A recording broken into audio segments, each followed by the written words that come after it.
Grief is not an easy road to navigate in this world. And sometimes you'll feel very alone on this journey that you're on because nobody else understands the pain that you're holding inside or the focus that you have within you that just hurts so deeply every day. And you guys, grief is made of love. So you can't just apologize or get through it or get over it, right? Like it's not something that just goes away. It's something you live with every day. But learning to live with that grief in a way that you can change your focus just a little bit to focus on the love of your loved one in heaven might help you to navigate that road just a little bit. And so that's why I'm on here today. I wanted to give you just a little tool for your toolbox, so to speak, to wrench on your grief.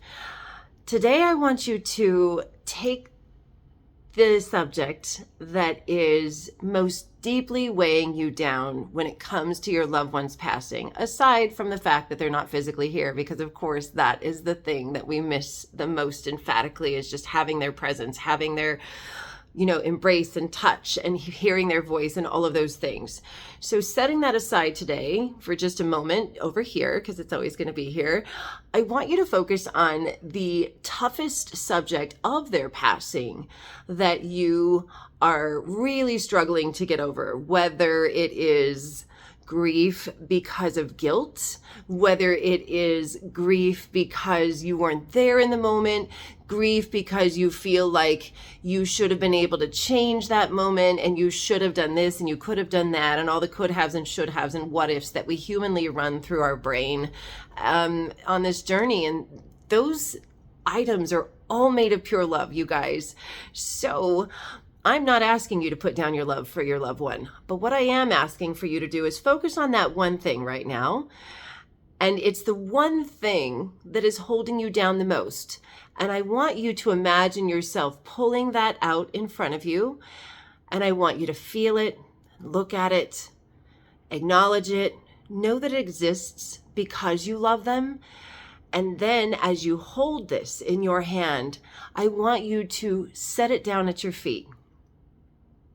Just put it down for just a moment, because now what we're going to do is focus on our very favorite memory, our very favorite moment, the most amazing thing that we can think of about our loved one, the time that we spent together, whatever your most amazing thought is at this moment of your loved one. I want you to focus on that. And I want you to feel that emotion that you shared in that moment with your loved one. It's part of the reason that you miss them so emphatically.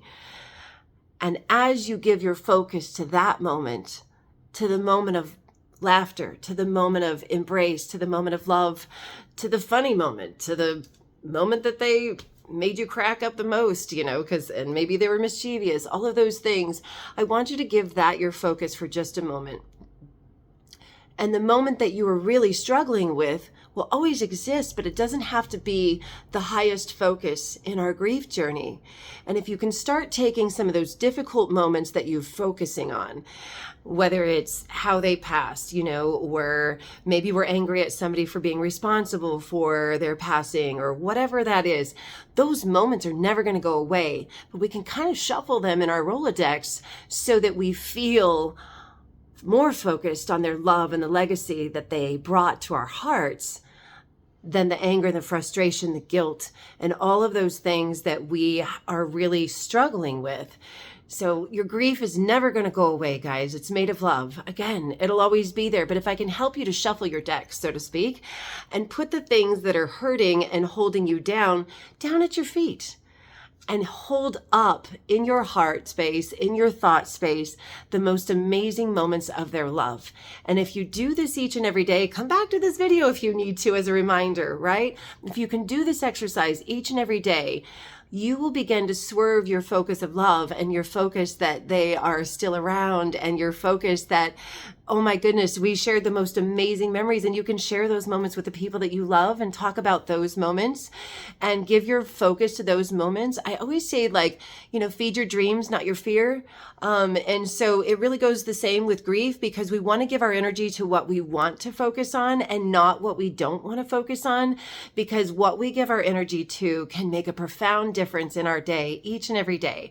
So I hope that this helps you, and I hope that you are just relishing right now in the most amazing moment of love from your loved one, because they're joining you as you're doing this exercise and cheering you on. They're with you every day, and they hear you.